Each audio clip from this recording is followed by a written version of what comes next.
Justo Sierra said, to educate means to fortify. Ken Blanchard said, feedback is the breakfast of champions.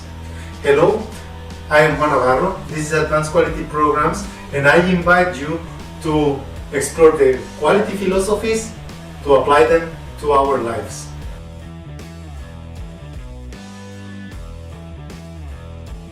Today we are going to talk about feedback, and you may ask, why is feedback important for quality? Feedback is the most important resource during the development process. This is a process that serves as a mediator between the project leader and the customer, allowing to inform both of them about the overall level of progress attained in real time for a project. Feedback depends on the ability of the project leader to identify eventualities during the planning and allow the implementation of the necessary actions to specify the real customer needs. Feedback is understood as the confirmation of the information received from the customer to reinforce the specifications, eliminate misunderstandings, and to achieve target results. A project leader must create all necessary channels to understand the customer needs and thus detect possible deviations with respect to the logic of the requirements and propose solutions to the needs expressed by the customers. The first step then is to list all the requirements identified on the conception phases of the project and document them on the list of specifications.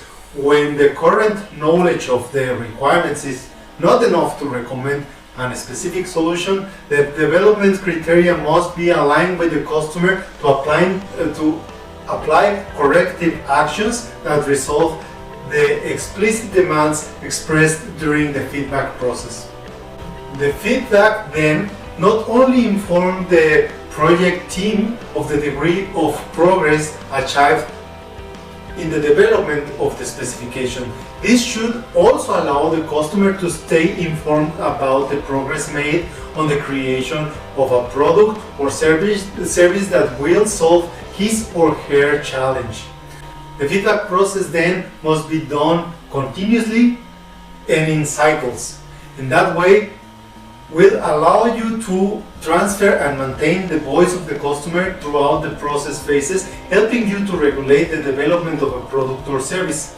The more accurate and continuous the information is received back from the customer, the easier it will be for the development team to find solutions to the demands that the product or service will intend to solve. Feedback could be done internally or externally. Internal feedback is usually provided directly to the customer by the project team, usually through the project leader, with the specifications that need to be clarified before creating or modifying the project specifications.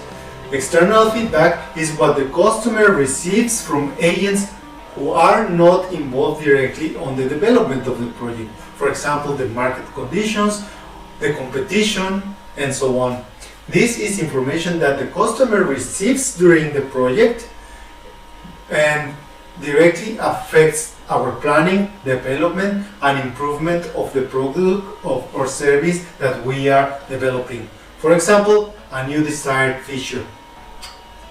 To allow internal and external feedback to be integrated, it is then recommended to establish a periodic review of the development progress with the customer to present all models that you have created, the specifications and designs. These revisions don't necessarily need to be in detail. It's enough to confirm the conformity of the updated requirements, models, and inform of the project against the current demands of the customer. The feedback can be done individually or in a group.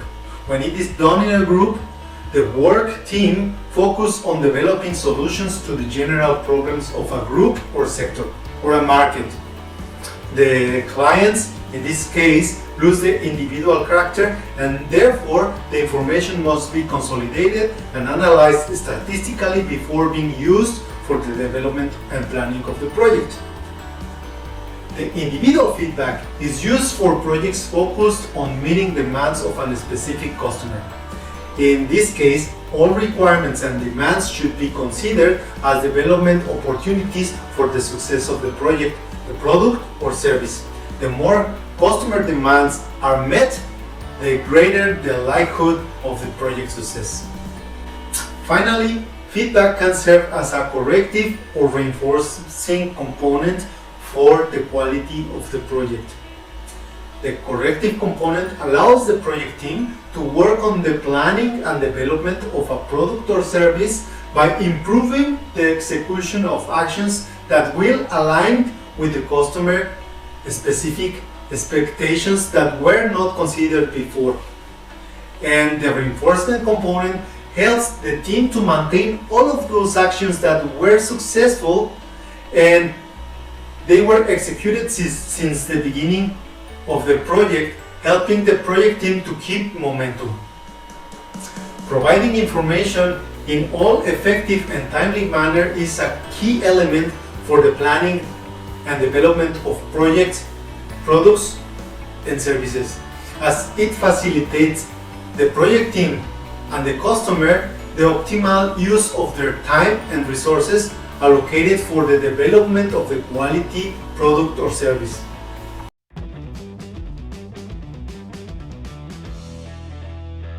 That was all for this week. If you liked that video, don't forget to hit like.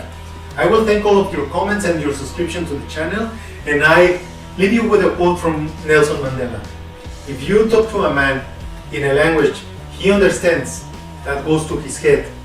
If you talk to a man in his language, that goes to his heart. Don't forget to hit the bell and see you next week.